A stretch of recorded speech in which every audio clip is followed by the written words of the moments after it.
In the two scriptures that we read today, there is evidence that God chooses us first and then asks us to do some extraordinary things with ordinary talent.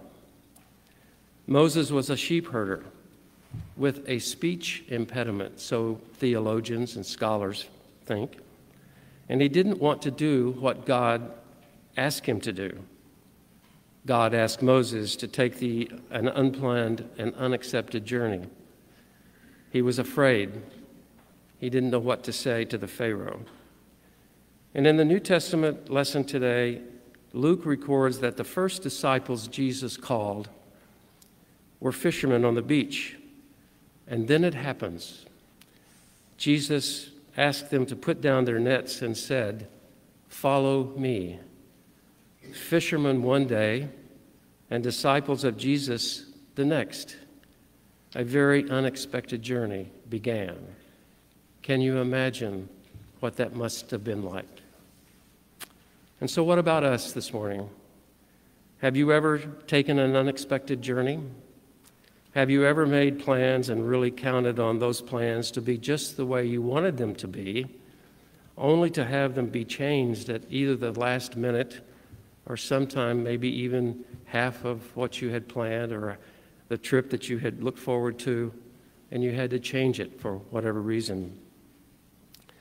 Anyone here this morning who has taken an airplane to your destination of choice and you made it fine, but your luggage didn't make it? So I've had that happen a couple of times. On the other hand, have you ever taken the road less traveled and it made all the difference in your trip or vacation or your professional career or your professional journey or your religious journey for that matter? My wife and I were in California several years ago, and we were driving the Pacific Coast Highway. My wife is an excellent map reader. It was before GPS, okay? And she can tell me almost about where the next pizza restaurant's going to be and which corner it's going to be on. So she is a very, very good map reader. But on this particular trip, we were driving along the Pacific Highway, and after much friendly conversation, we decided to drive through a residential neighborhood and work our way towards the ocean. As luck would have it for me, because it was my idea, we soon discovered that we were on a road that was a dead end. But we persevered. We found a place to park the car and walked about 50 yards and came upon a small park with trails. We kept walking and soon discovered a cliff with the most beautiful view of the Pacific Ocean and sunset you could ever imagine. It was a very unexpected journey, but it turned out to be a very beautiful one. And so have you been on an unexpected journey ever in your life? I was with a friend several months back when I asked him the question, I asked about his life, and he responded with, "Glenn, I feel like life has me by the throat." He began to tell me all that he had been going through, and it was clear to me he had felt that way for quite some time. For you see, he was going through many unexpected journeys. And so again, how about you and how about me? Have you had a journey that didn't quite work out like you thought? Let me list a few ideas, possible ideas, that may be the reason we feel that way sometimes.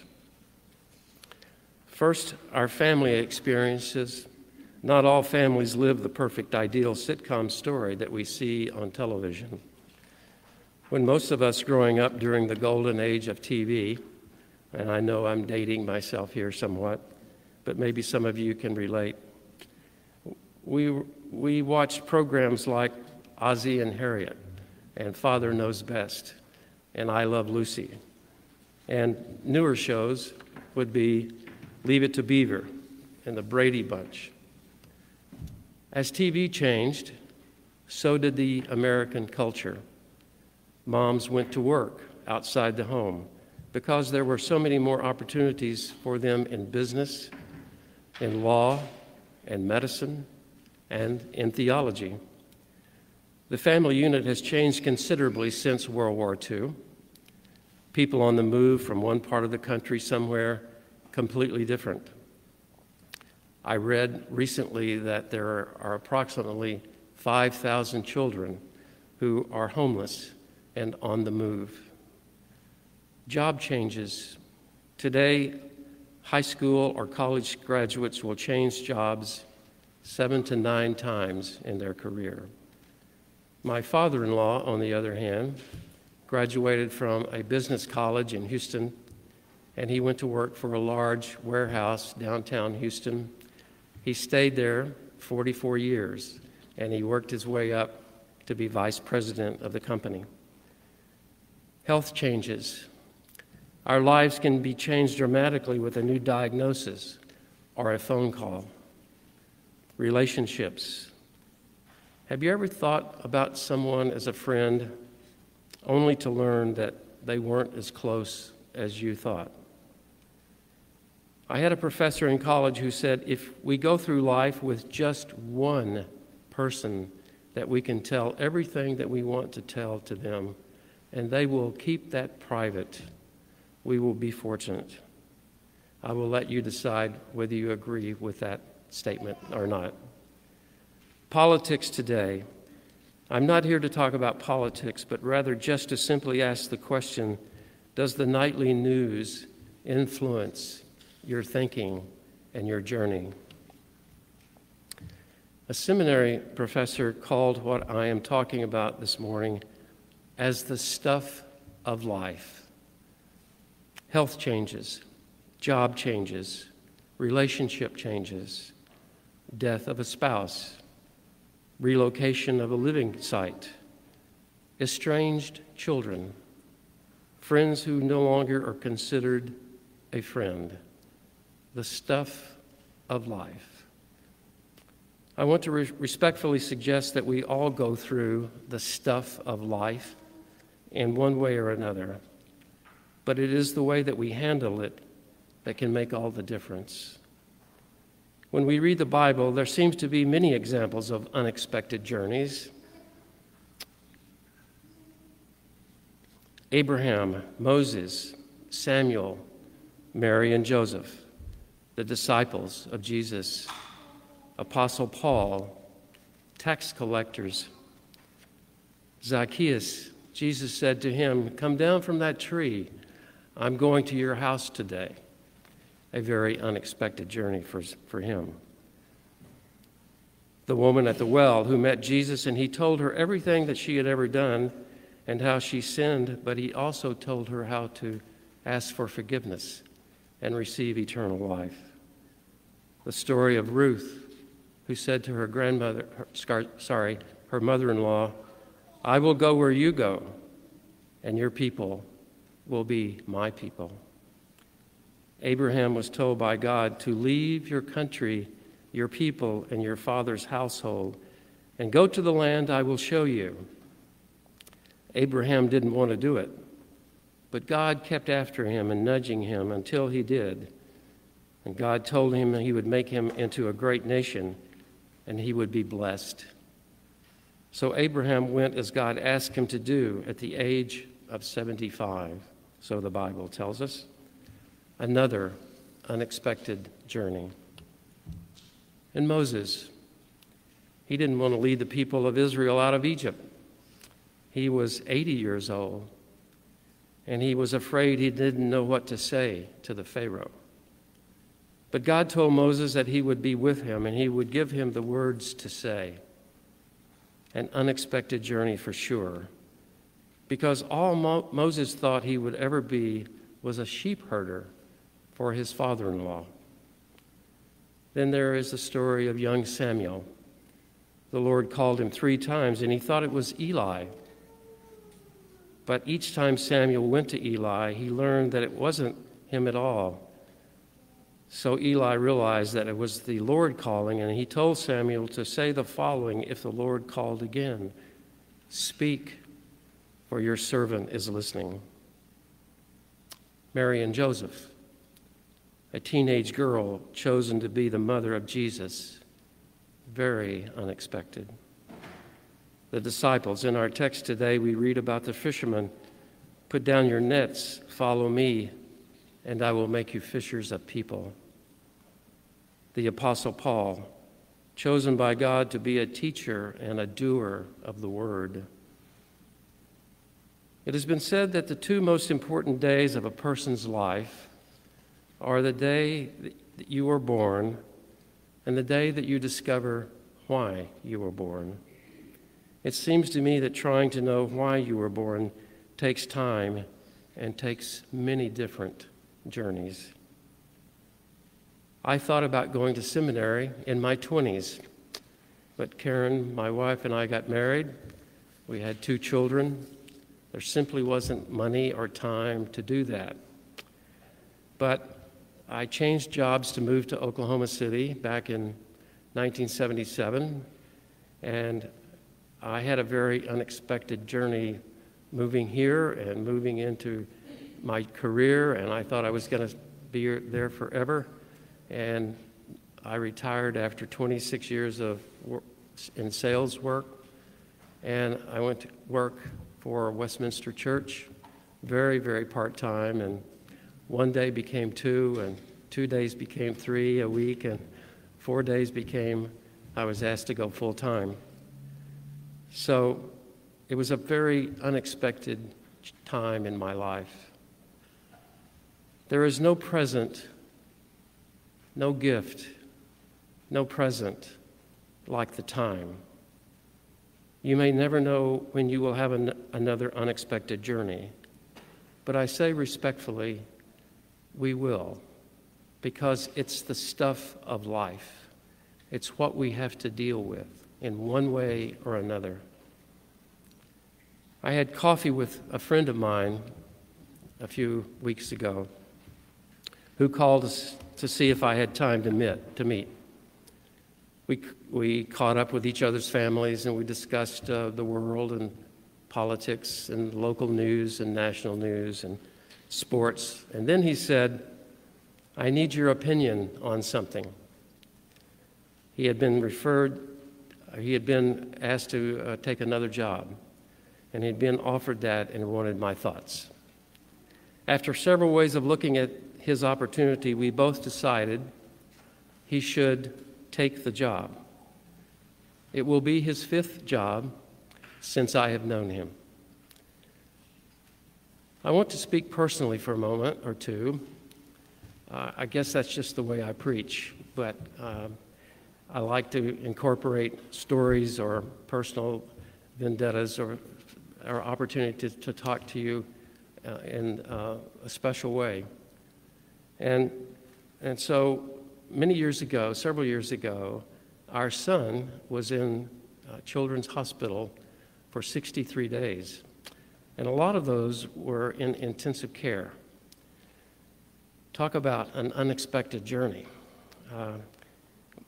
My wife and I spent many days and nights alternating staying bedside, having conferences with doctors and waiting for the next decision and plan for his care.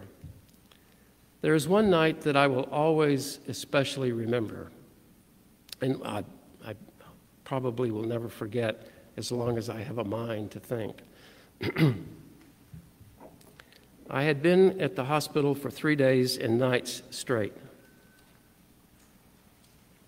Finally, I needed to go home and rest for a few hours. Before I left the hospital, my wife asked me to stop at the bank and the grocery store. And that was back in the days where you could drive through. You still can, but I drove through and cashed a check. No ATM in those days. When I arrived at the motor bank, I cashed the check. I drove out of the parking lot like I've done dozens and dozens of times. I turned right onto the main street like I've done many, many times. I went to the next intersection, And like always, it seemed that I was always destined to catch a red light, of which I did. I would have normally turned right at that red light, but I didn't that night. I went straight ahead. To this day, I don't know why. I was exhausted. It was raining. The windshield wipers weren't doing such a good job. I couldn't see too well. I was pretty much emotionally spent because of the fatigue and because of the concern that I had for our son. But I went straight rather than turning. And I got about halfway down the street, and I looked over and there was a church who had a marquee in the yard, and it was illuminated that evening. And as I passed by that marquee, I read the following: "Don't give up. Don't give up." Well, I don't know if that's your theology or not, but I felt like that the sign was for me. A message from God that gave me new hope and energy and the will to continue. Many days later, we took our son home, and after a very unexpected and difficult journey, we will help him celebrate another birthday in July. God told Moses, "Go to Egypt, and I will be with you, and I will give you the words to say to the Pharaoh." Jesus said to Simon, Peter, James, and John, "Do not be afraid. Lay down your nets and follow me, and I will make you fishers of people." Unexpected stories, unexpected journey for you and for me as we begin this time together. God was with Moses, and he helped him lead the people out of Egypt. Jesus was with his disciples, and he told them that they would carry on after he ascended to the Father, and they would be fishers of people. I believe God was with me that night many years ago when I read that sign, "Don't give up." I don't know what journeys are going ahead for all of you, but my faith teaches me that whatever you experience in the future, God will be with you. Why do bad things happen to good people? The short answer is, I don't know. Although I don't know the answer to that question, I don't know what the future holds. I know who holds the future, and his name is Jesus Christ. My hope for you and for myself will always be that we will remember that whatever happens and wherever our journeys take us, we will always remember that the future will be made known in God's time. The future will be made in God's time and not in our time, and that God will be with us as we journey. So let us journey on. Let us remember that God is with us. Let us travel this new unexpected journey together. Let us continue to love one another and respect one another and to encourage one another. And let us be patient as we wait to learn what and whom God has planned for Santa Fe Church. And remember to not give up. Amen.